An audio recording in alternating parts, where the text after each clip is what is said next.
Samajwadi party और ओम प्रकाश राजभर के बीच तल्खी जंग जाहिर है, जो आज विधानसभा के भीतर भी दिखाई दी। शीतकालीन सत्र के दूसरे दिन ओम प्रकाश राजभर बिजली व्यवस्था और समेत अन्य मुद्दों पर अपनी बात रखते रहे। इस दौरान उन्होंने संसदीय कार्य मंत्री सुरेश खन्ना से कहा, विपक्ष की बात पर ध्यान देने को है, जिस पर समाजवादी पार्टी ने तंज कसते हुए कहा, आप विपक्ष में कहां हैं। समाजवादी पार्टी के इस तंज पर राजभर भड़क गए। तो माननीय संसदीय कार्य मंत्री जी, थोड़ा ध्यान इधर करिएगा। आपका ध्यान कागजे में ज्यादा रहता है। कम से कम हम लोगों की विपक्ष की बातों पर भी तो ध्यान दीजिए महाराज। अब तोरे पार्टी ज्वाइन कर ली का? अरे हमारी अपनी पार्टी है महाराज, अपनी पार्टी के दम पर बोलते हैं। हम तपा उपा के चक्कर में नहीं रहते हैं। क्या आप मुद्रा लोन के लिए दर्जनों बैंक जाकर थक चुके हैं? आसानी से 10 लाख मुद्रा लोन कैसे प्राप्त करें सीखना है तो फ्रीडम ऐप को अभी डाउनलोड करें। सपा और सुभाषपा की लड़ाई अब विधानसभा तक पहुंच गई। अपनी पार्टी के दम पर बोलते हैं, हम सपा उपा के चक्कर में नहीं रहते हैं। अरे ठीक है, घबराना। ओम प्रकाश राजभर और समाजवादी पार्टी के बीच रिश्तों में तल्खी कई मौकों पर नजर आई है। अलग अलग मंच से सुभाषपा और समाजवादी पार्टी की ओर से एक दूसरे पर खूब बयानबाजी हुई है, जो अब विधानसभा के अंदर भी खुलकर नजर आ रही है। विधानसभा के शीतकालीन सत्र के दूसरे दिन ओम प्रकाश राजभर बिजली और हर राजभर जाति के आरक्षण को लेकर अपनी बात रख रहे थे। इस दौरान उन्होंने संसदीय कार्य मंत्री सुरेश खन्ना से कहा, आप कागजों में उलझे रहते हैं, कभी विपक्ष की ओर भी ध्यान दीजिए। तो माननीय संसदीय कार्य मंत्री जी, थोड़ा ध्यान इधर करिएगा। आपका ध्यान कागजे में ज्यादा रहता है। कम से कम हम लोगों की विपक्ष की बातों पर भी तो ध्यान दीजिए महाराज। ओम प्रकाश के बयान में इसी विपक्ष शब्द पर समाजवादी पार्टी ने तंज कसा। पार्टी के विधायकों ने चुभने वाली चुटकी ली तो राजभर भड़क गए। अब तोरे पार्टी ज्वाइन कर ली का? अरे हमारी अपनी पार्टी है महाराज, अपनी पार्टी के दम पर बोलते हैं। हम सपा उपा के चक्कर में नहीं रहते हैं।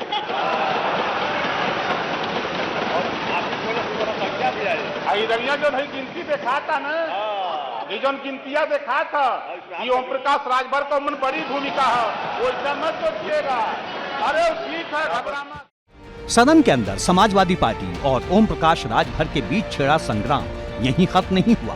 दोनों के बीच काफी देर तक बहस जारी रही, जिस पर विधानसभा अध्यक्ष सतीश महाना को दखल देना पड़ा। आपस में बातचीत मेरा निवेदन है माननीय ओम प्रकाश जी, माननीय ओम प्रकाश जी, मान्यवर, जो भी बात कहनी है मुझसे कहिए। आप डायरेक्ट आपस में कोई बातचीत नहीं करेंगे। अरे आप भी शांत रहिए ना। देखिए, आपने छेड़ा तो उन्होंने बोला। सदन के अंदर ओपी राजभर और सपा के बीच हुई बहस पर अब राजनीति सरगर्म है। राजभर जो कह रहे हैं कि उनका योगदान है, इसलिए संख्या बल बढ़ गई। अब वो क्या कह रहे हैं, क्या नहीं कर रहे हैं, अब वो तो आप लोग दिखाते हैं रोज। कल क्या कह रहे हैं, आज क्या कह रहे हैं, कल क्या कह देंगे, उस पर कुछ नहीं कह सकते। और सपा का ये कहना कि केवल हम ही विपक्षी दल हैं, ये अहंकार का प्रतीक है। और यही अहंकार 2012 से 17 के बीच में मुख्यमंत्री रहते अखिलेश यादव जी को हुआ था। मुख्यमंत्री का पद चला गया। अब नेता प्रतिपक्ष रहते अगर ये अहंकार आ रहा है मन में कि केवल हम ही विपक्ष हैं, तो जनता सब देखती है। ऐसा न हो कि कल नेता प्रतिपक्ष का भी पद चला जाए हाथ से और जनता उस लायक भी न छोड़े। ओम प्रकाश राजभर जी का अपनी उनकी वैचारिक और कार्यशैली है, अपने तरीके अपना अंदाज है उनका। और तो अंदाज में तमाम मुद्दों पे वो अपने समाजवादी पार्टी मुखिया पे कई बार कटाक्ष कर चुके हैं, कई बार विरोध कर चुके हैं, कई बार हैं। लेकिन मानवता की दृष्टि से, औपचारिक दृष्टि से वो विपक्ष में बैठे हैं। ये भी सही है, आज हमारे सहयोगी पार्टी नहीं है। दरअसल राष्ट्रपति चुनाव के वक्त सुभाषपा भाजपा के साथ खड़ी दिखाई दी थी और इसी चुनाव के बाद आधिकारिक रूप से सुभाषपा और सपा के बीच गठबंधन टूट गया।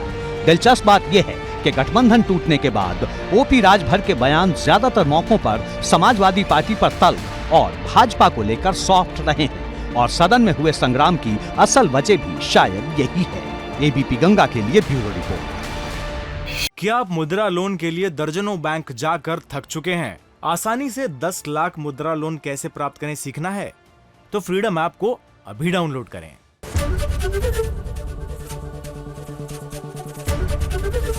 एबीपी गंगा, खबर आपकी, जुबान आपकी।